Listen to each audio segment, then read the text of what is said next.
What is up, YouTube, Kliqpod, and Sportskeeda Nation? As always, thank you for joining me, your boy JG, back with another Monday Night Raw review. This one's the detailed version. So, with that being said, guys, how was tonight's show?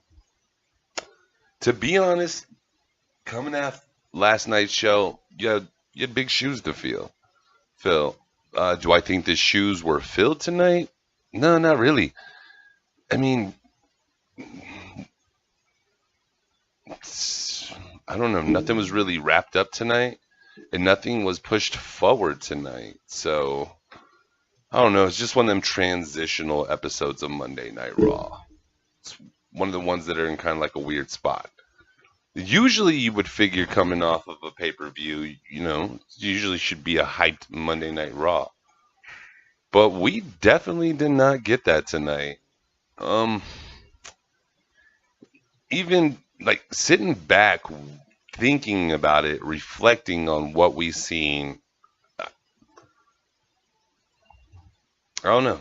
Like one of the biggest things we learned about tonight is that on Friday, November 2nd, we're going to have our second Saudi Arabia special event. It is called Crown Jewels.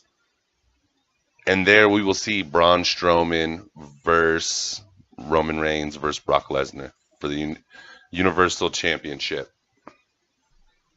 Outside of that, man, I mean, I don't know. I guess I can't say it was great. I can't say it was good. Bad, yeah, I'm going to put it in the category of bad. But with that being said, man, let's stop wasting time with this intro and let's just kick to the review.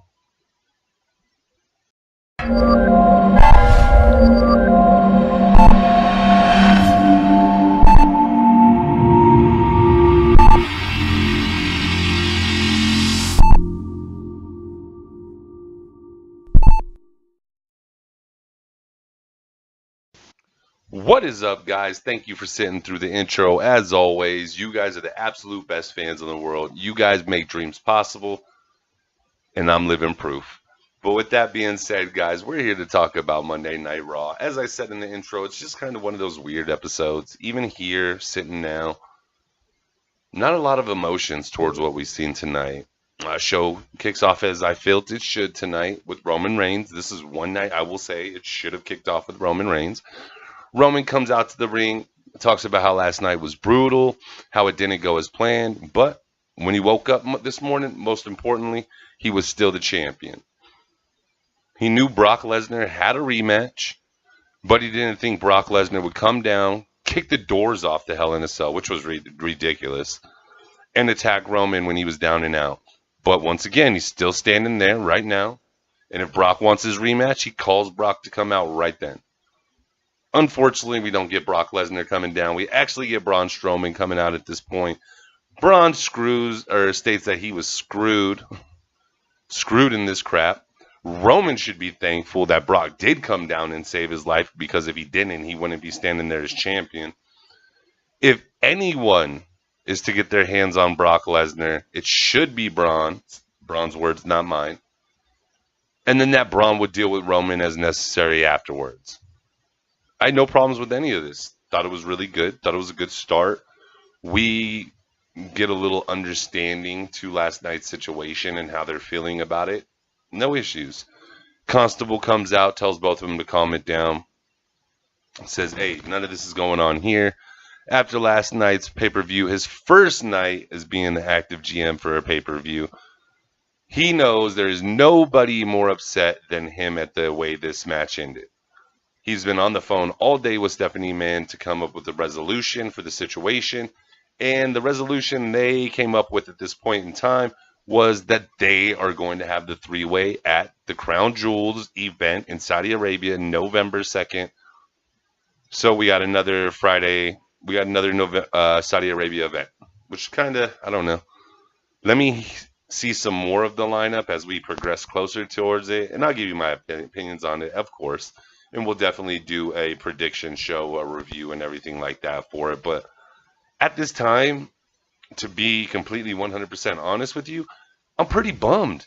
we're not going to see a real universal championship match, at least one where I think a title change could at least be possible until November 2nd. And that is a month and a half away.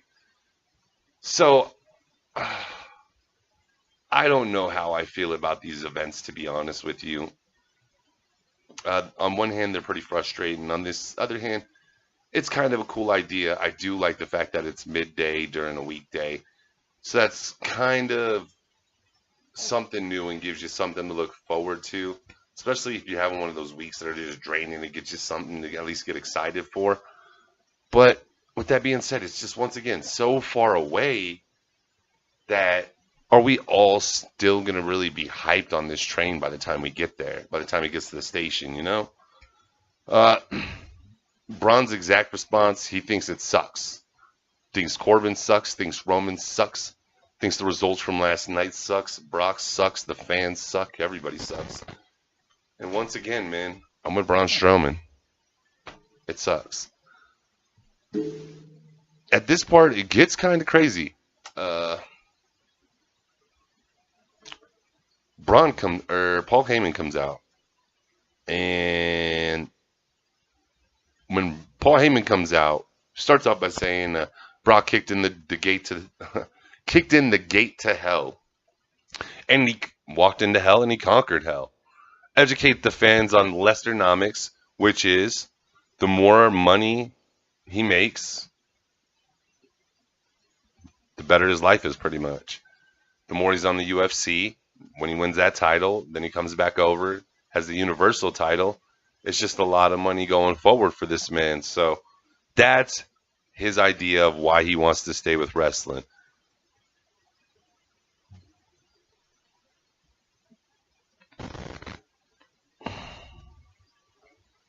Paul Heyman says that Brock thinks Roman used Braun to literally steal the title from him, and that Brock's coming back for the title.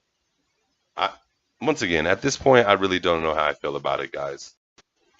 At this point, Baron tells Roman, where are you going? Hold on. I know you're hurting from last night, but you actually have a match tonight, and you will defend your Universal Championship. And who knows if you'll even be champ by the time we get to November 2nd. Well, first off, I know he will be champ by the time we get to November 2nd. So, but Baron proceeds to tell Roman Reigns that he will be in a Universal title match tonight versus the Constable himself. So that is your main event for the evening. The Constable versus Roman Reigns for the Universal Championship. Then we get our first match of the night, which is Drew McIntyre versus Dean Ambrose. Honestly, the thing that was going through my head through this whole match is how the hell do these guys do it, man? Going through hell last night and then coming back out and doing it tonight. Like, God, man, wrestlers are of a different breed, man. Of a different breed. Like, if you want to say football players are the shit, yeah, they're the shit. But you play once a week, homie. The rest of the time is practice, and you don't even practice like they used to in the old days. So, you want to say UFC fighters are shit? Yeah, UFC fighters are the shit. I'm not taking nothing away from these guys. Y'all kick my ass. They're fantastic at fighting. I can't really... Them... We're just going to say UFC fighters and wrestlers because I'm not going to take anything away from MMA fighters in general. Them fools are badass. If you don't know, man, they be training, sparring all the time. So, I mean, that's taking real shots too. So, shouts out to them. But watching these two tonight, there's a point early on in the match where McIntyre holds Dean Ambrose, through his legs and his head, and then throws him by the sideways with his back into the barricade. I don't know how these guys do it.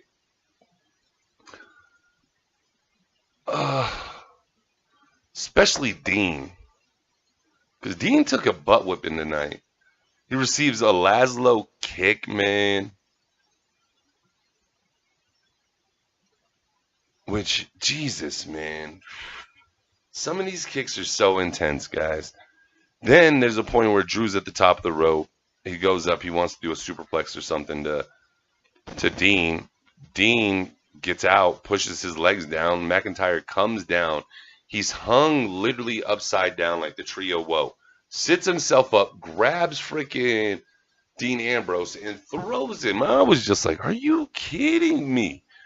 Dude, then we get a Dirty Deeds. That was actually blocked, but it got turned into a roll-up pin. We get a 2 count for Dean.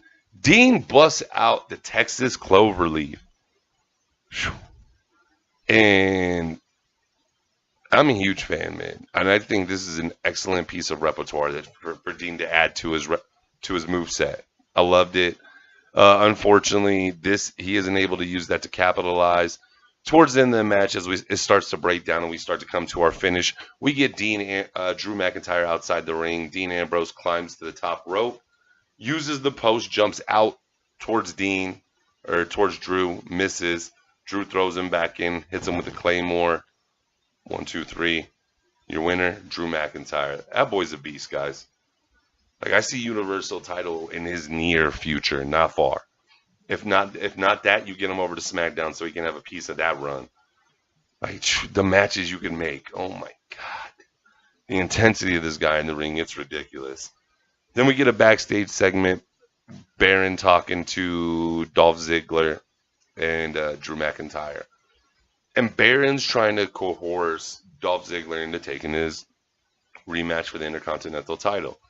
Even tells Ziggler, like, yo, Seth is not even going to be in good condition. Not only that, I've heard he's not even here.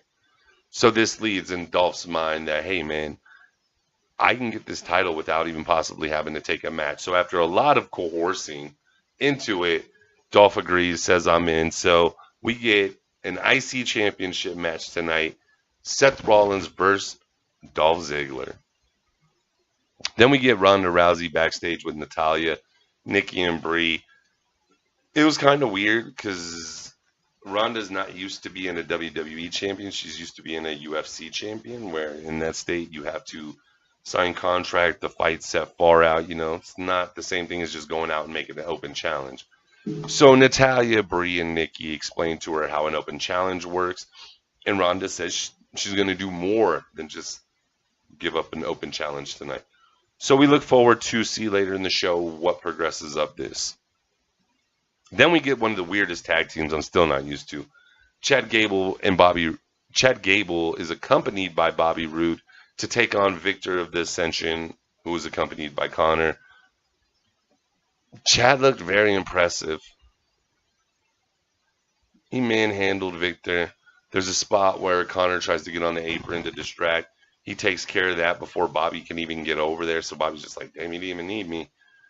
Gable hits the match, or finishes the match off. After it got finished, we get Connor attacking, just blasting Bobby Roode and Chad Gable. So honestly, I think this is going to lead to a Chad Gable and Bobby Roode versus the Ascension matchup at some point. Honestly, I would like to see the Ascension come out on the upper hand out of this storyline. I think they should come out upper hand, and this should lead to the Ascension, no pun intended, the dissension between Chad Gable and Bobby Roode. So, I mean, this is just one of them situations. It was a filler match. It was just something to fill time with, which is just a bummer because, I mean, honestly, you got 4 great wrestlers in this match, and none of them are just feeling the benefit of anything, and I don't think either one is really going to benefit from this, but I just do think that the Ascension should end up on top when it's all said and done. At this point in the show, we get Seth Rollins walking into the show looking banged up, informed of the with the match tonight with Dolph Ziggler for the IC Championship, and pretty much he just reminds everybody, yo, Monday Night Rollins. And that's what it is. If you go watch our 7 things you learned from Raw, the number 1 is that Monday night is still Monday Night Rollins. Rollins is war. War is Rollins. But, yeah. The Rollins zone. It's for all the old schoolers out there. Yeah, y'all know the war zone, man. Yeah, you know the war zone. You're looking at this like, oh, I know. I remember the war zone, man. We had Raw's War and then the War Zone. That was our 2 hours of Raw. But with that being said, man, when I heard the announcement of this match, I was excited. You know it's going to be a great match with these two, regardless of the situation. And for some reason, it didn't really hit me with we've seen this so much tonight, which was a good thing, So it was something to look forward to, even though I'm not a huge fan of Monday night or Tuesday night title matches, because more chances than not, the title's not going to exchange hands. So it doesn't, I don't know, it really doesn't do anything. But the few times it does, that's where it really does kick in. Then we get one of my other favorite moments of the show, and that was The Undertaker comes out to the ring with his iconic entrance, of course, man. And then Taker speaks. And when Taker speaks, you listen. And Taker says, they say delusion is the final recourse for the damned, that no man can spin a web of lies like a man with a broken soul. And he has never seen anyone with a more broken soul than Triple H. Last week, Triple H came out to the ring and told everybody that he lost all of his self-respect for the Taker. Delusion will be his downfall. See, there was a time when Triple H was savage, was evil, was a warrior. But these days, he's more of a corporate game. The battlefield is the boardroom. He's been gone so long, he can't decipher the truth. Can't see the fear in the eyes of his own friend. Can't see his own demise. Taker puts no stock in what anyone else thinks. Taker only puts stock in what he knows. And he knows it will be the same. Undertaker is going to bury Triple H 6 feet under, and it will be game over. Triple H will do everything to try to outbest the Taker. Let Triple H have his deceit, his delusions, and Michaels. Devil in the details. Michaels in his corner, Triple H's. We find out tonight Kane will be in the Undertaker's corner at the Super Showdown Under when Triple H takes on the game. So once again, guys, excellent promo by the Undertaker. Please, if you guys haven't seen this, I would recommend that you guys go back and watch this. Absolutely phenomenal. At this point, I want to see if there's any videos up yet that actually do these in a continuous timeline so I can watch all the promos from this together. Because they're just built. Now, I'm not the most excited for the match, but I am super excited for everything we're getting right now as we lead up to the match. So, once again, Taker showing that he's the most dominant guy on the mic still today. It's absolutely glorious. Then we get one of my favorite spots in the show, man. And that is the Connor's Kids with Sasha and Bailey. Connor's Corner, but it's the Connor's Kids. And tonight they come out with Sasha Bailey. And the kids are Jacob the Open Heart Hound, Michael Shadow Maldonado, Courageous Caffer, Candace the Diva Destroyer, and Johnny the American Beast Hernandez. Yo, shout out to these kids, man. Just, you guys know, if you're new to the channel, man, I got 2 little ones of my own. Children are the future, children are the world. Man, and when the WWE does things like this, it's just one of them heartfelt moments for me. Even if the show's not enjoyable, like I really wasn't enjoying the show tonight, but I do stop, regardless of the situation, put it on pause, walk away for a minute, let my attitude change so I can come back and embrace and just enjoy these little kids who are going through these tough trials and tribulations in life, but never stopping and always reminding us that we should never stop and never let anything set us back in achieving our goals in life. These kids are absolutely amazing. And honestly, you should be learning when you see these kids, because these kids are going through lifelong battles with cancer and not giving up and believing and just being these strong, strong, amazing children. And yet we got adults out there who can't do the same. So with that being said, man, I'm a sucker for the Connors kids.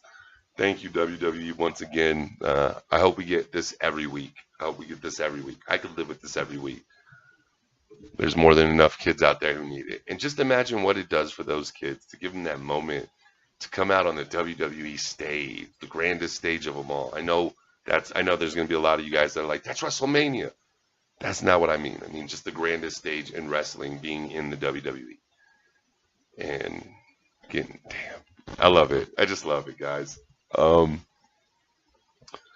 Then we get a match I didn't care about, man. It was Bayley with Sasha versus Dana Brooks. Dana didn't look as bad as normal.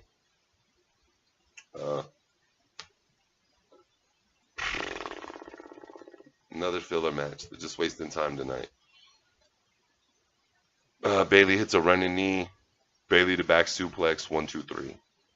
That was literally your match tonight. I mean, I wish there was more to write home about, but there's not. So, okay. And once again, we don't see anything go on with Sasha. So, just very disappointing. Very disappointing. Then we get AOP with Drake Maverick versus some local wrestlers. It was a squash match. Super Collider, 1, 2, 3. AOP wins. Nothing really more to talk about. If you actually watch the 7 things we learned about Raw, that's actually one of them, is that AOP is dominant against local talent. When are we going to get them against some real talent? And no, Titus Worldwide does not count as real talent. We're talking about real talent. Hopefully soon, though.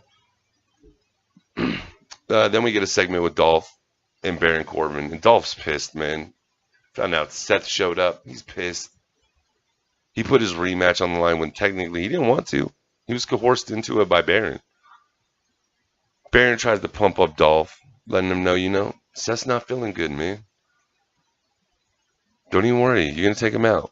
And then before Dolph can say anything back to the Baron, Seth walks in the room. Seth tells him he ain't backing out for nothing. He's ready for a fight. And that's why, once again, I take you back. Monday night is Rollins. Monday Night Rollins.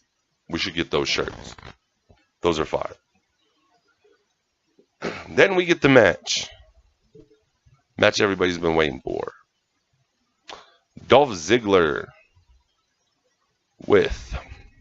versus Seth Rollins for the IC title.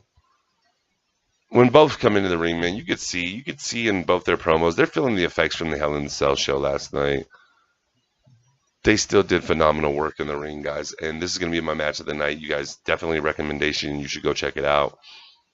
There's a segment where Rollins hits a blockbuster on Dolph. He's unable to capitalize this on from the injuries. Dolph's actually able to use this to his advantage. He's able to get Seth Rollins in a sleeper, and Seth actually gets close to fading. Then we progress in the match a little bit, man, and this is when it starts to really get fire. Dolph comes out. He attempts to zigzag. It's blocked. He tries to get the super kick. It's blocked. Seth hits the ripcord knee. If you guys don't know, that's one of my favorite moves anybody does, period, anywhere, is that ripcord knee. Bam. Nasty, dude. Nasty. This only gets him a 2 count. Dolph eventually wants to try to go for a suplex. Seth just slides in between his legs, smacks his legs out. This causes Dolph to fall, racks himself. Rollins uses this. They're both down and out for a bit. Rollins ends up hitting a superplex. Then he hits the stomp, gets the 3 count, retains. Absolutely excellent match. To be honest, I want to see these guys go for a 60-minute gauntlet match. I know there's going to be you guys out there. We've seen 30 minutes. 30 minutes is nothing. 30 minutes is barely over a regular good match now. Good match should be anywhere from at least 15 to 20 minutes. It's that simple. unless you're trying to do a good match with bigger dudes who just shouldn't be in the match for that long because it's going to start to look bad. I get it. But with guys of these calibers, at least 15 to 20, and that's just normal. Give me an hour. Let them relive Bret Hart and Shawn Michaels. Who would deny that match? Who would not be entertained? I would honestly make it a surprise for a Raw show. No, what about this? This is how I'd book it. So since we're doing the whole social media and the vlogs and people calling people out, people calling, people out by vlogs and things like that, I would have one of them go on before the show that night, challenge the other one. As soon as the show kicks, I'd have the other one come out to the ring. I'm here and waiting. Bring the ref, set up the timer. Boom. Whole first hour of Raw. Rollins versus Dolph Ziggler Iron Man match. Let's go. Let's go. For the IC title. I think it'd be absolutely amazing. I think it'd make a lot of money. And I think fans would leave extremely satisfied. Then we get a Roman Reigns promo back with Charlie. These ladies, they are absolutely glorious. But Charlie says that, with the injuries from Hell in a Cell, people are thinking that Roman Reigns is the underdog tonight. And Roman had my response. So, I'm going to give it to Roman on this promo. Probably one of my favorite promos that I've seen from Roman Reigns in a very long time. And that promo was actually, he said, underdog. I don't think anybody's calling me an underdog. It's like, it ain't like this is Brock or Braun. We're talking about Baron Corbin. Exact words that I felt he should say. Literally took the words out of my mouth. So good job, man. I'm happy he didn't feed into that nonsense.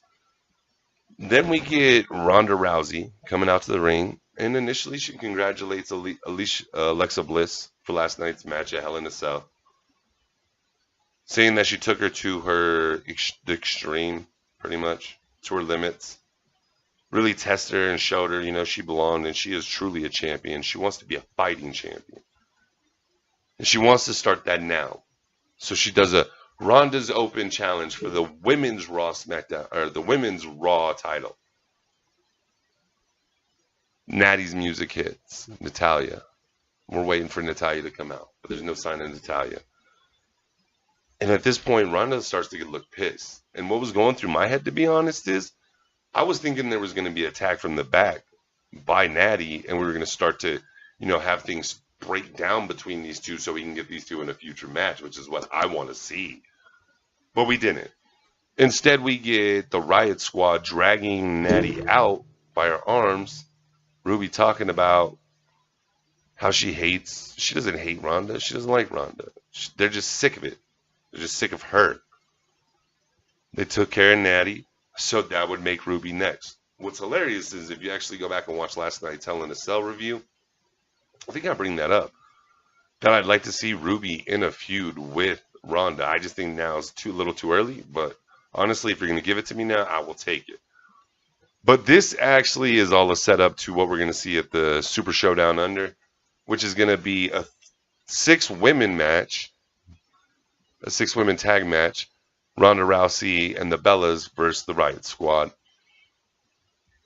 The Riot Squad and Ruby try to attack Ronda Rousey, and they do best her. They definitely do best her, especially with last night's injuries with the ribs and everything. They definitely best her. At this point, the Bellas come down. Bellas clear ring. We in this segment with the Bellas and Ronda standing tall. The Riot Squad running away like scared dogs with their tails between their legs. So, looking forward to what else is in store with these guys going forward. Plus, I got to be honest with you guys here, man.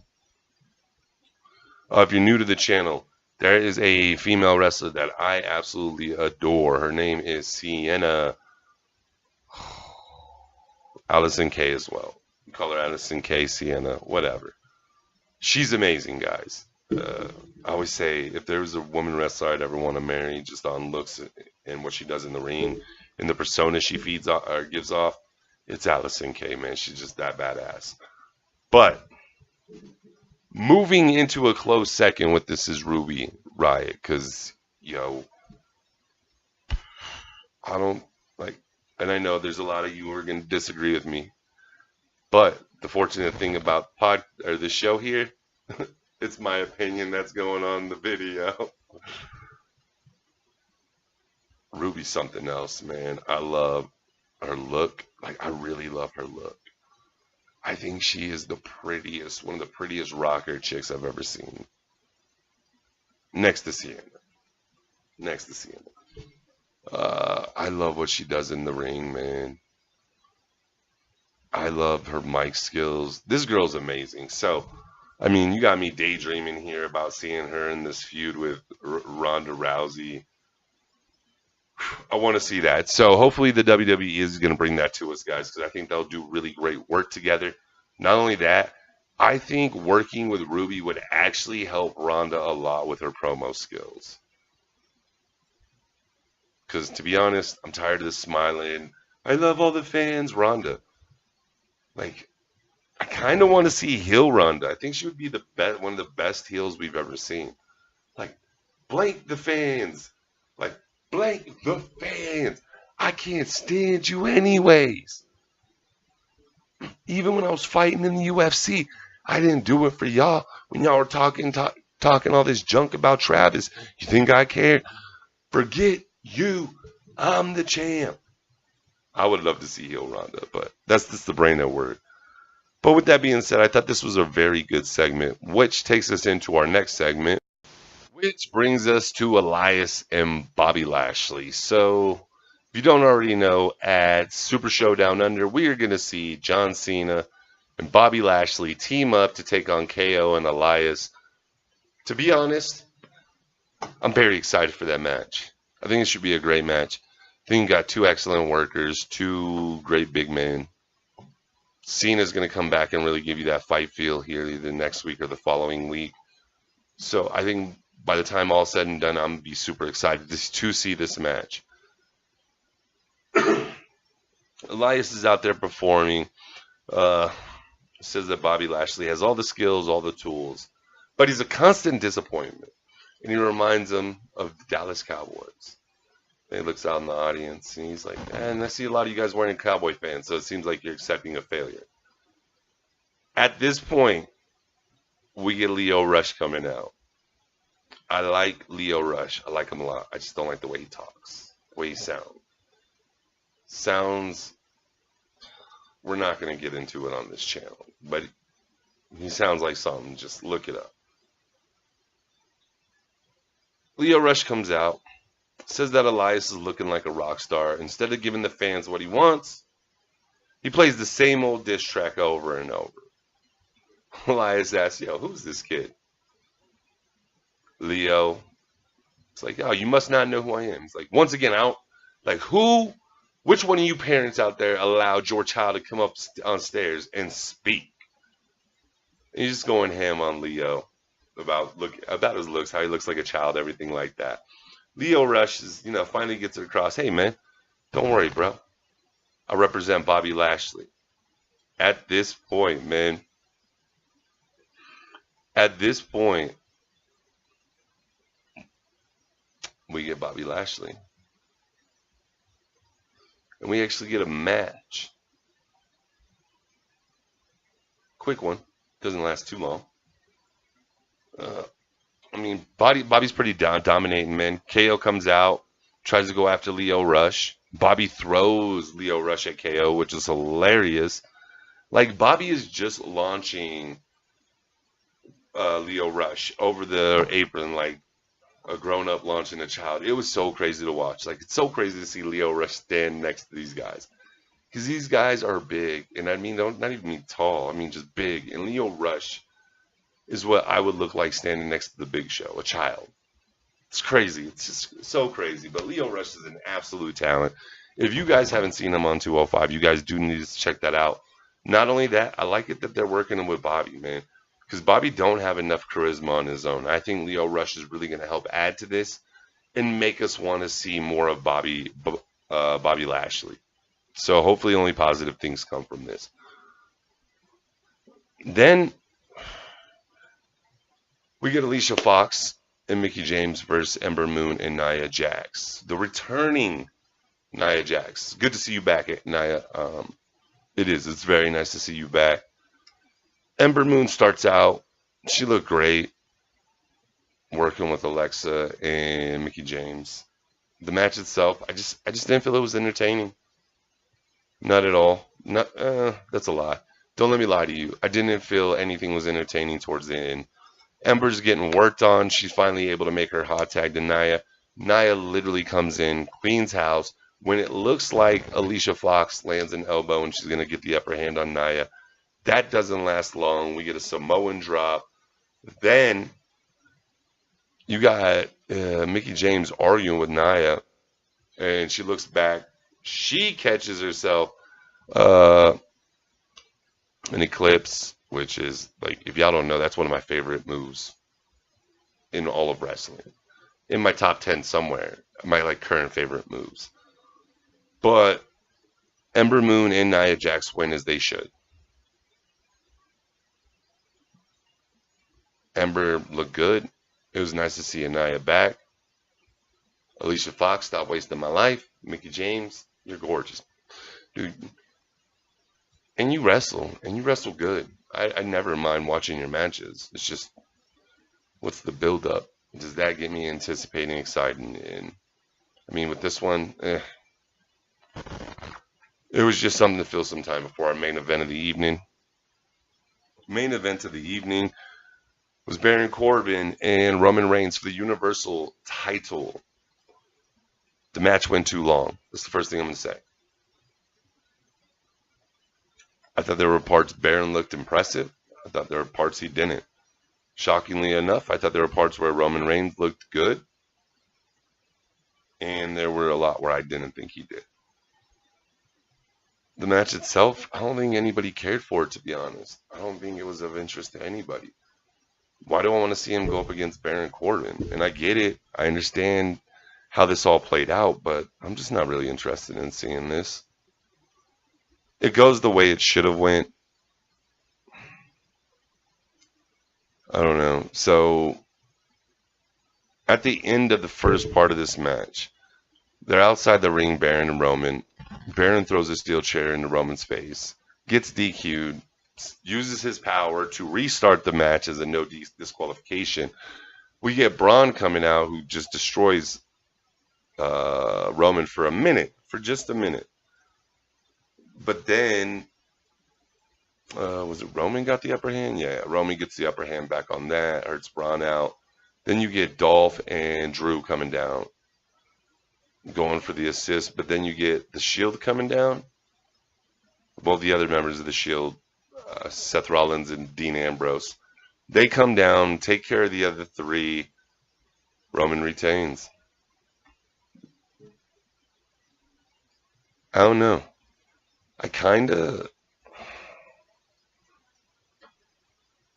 Oh no, I didn't need all those heads in there at the end. Honestly, you could have just left it with Roman victorious over a beatdown Baron Corbin and a beatdown Braun Strowman, and I'd have been fine. And I'm not even a Roman guy. I think, honestly, the match would have felt better to me at this point if we just didn't have the chaotic ending that we had. The chaotic ending kind of ruined everything. Also, how long it went for. There's a point where we're just watching double up of moves because it's been going on so long and they're both out of ideas. So I don't want to bag on anybody here. Like I said, there was points they both looked good in the match. There's points they both looked bad. But honestly, they should have never been put in this situation. But with that being said, that's how we end the show tonight.